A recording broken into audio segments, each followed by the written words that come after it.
AGT Live 24/7. This is AGT Live 24/7.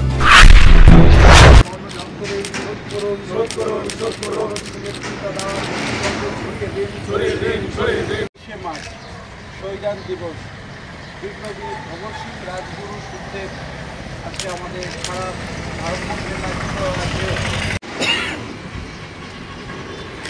সকলকে আমাদের নেতৃত্ব যারা উপস্থিত আছেন সবাইকে পুষ্পার্ঘ্য অর্পণ করার জন্য আজকের এই দিনে ৯৫ বছর আগে ভগৎ সিং এসএফআইয়ের পক্ষে পুষ্পার্ঘ্য অর্পণ করবেন কমরেড সৌভিক।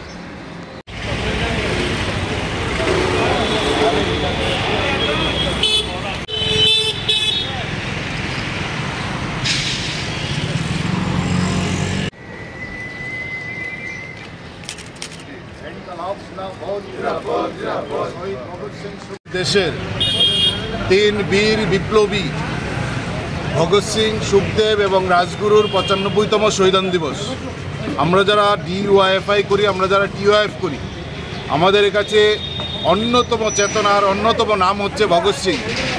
আমরা তাদের শহীদান দিবস উদযাপন করছি। গোটা রাজ্যের নানা কর্মসূচির মধ্য দিয়ে বিভিন্ন জায়গায় রক্তদান শিবির সংগঠিত হচ্ছে। আমরা জানি আজকে থেকে ৯৫ বছর আগে ভগৎ সিং, সুখদেব, রাজগুরু তাদের ফাঁসিতে ঝুলিয়েছিল ব্রিটিশরা। মাত্র ২৩-২৪ বছর বয়সে তারা জীবন দিয়েছিলেন দেশের স্বাধীনতার জন্য, দেশের অর্থনৈতিক, রাজনৈতিক এবং সামাজিক স্বাধীনতার জন্য। কিন্তু স্বাধীনতার ৭৮ বছর পরও ভগৎ সিংয়ের স্বপ্নের ভারত সফল হয়নি, বরং যে স্বাধীনতা অর্জিত হয়েছিল এই স্বাধীনতা আজকে বিজেপির, আরএসএসের নেতৃত্বে আক্রান্ত। সাম্রাজ্যবাদ মাথাচাড়া দিয়ে উঠছে, সাম্প্রদায়িকতা প্রচণ্ডভাবে গোটা দেশকে গ্রাস করার চেষ্টা করছে। ভগৎ সিংরা লড়াই করেছিলেন ব্রিটিশের বিরুদ্ধে, সাম্রাজ্যবাদের বিরুদ্ধে, সাম্প্রদায়িকতার বিরুদ্ধে।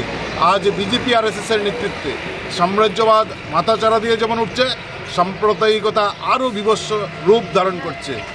এই স্বপ্নের ভারত, ভগৎ সিংয়ের স্বপ্নের ভারত প্রতিষ্ঠার লক্ষ্যে ডিওএফআই, টিওএফের যে সংগ্রাম, এই সংগ্রামকে আরও তীব্র করার শপথ নিচ্ছি। সাম্প্রদায়িকতা এবং সাম্রাজ্যবাদের বিরুদ্ধে লড়াইকে তীব্র করার শপথ আজকের দিনে আমরা গোটা দেশে, গোটা রাজ্যে নানা কর্মসূচির মধ্য দিয়ে তোমরা ভগৎ সিংয়ের ছবি প্রতিকৃতির সামনে দাঁড়িয়ে এই শপথে আমরা গ্রহণ করছি।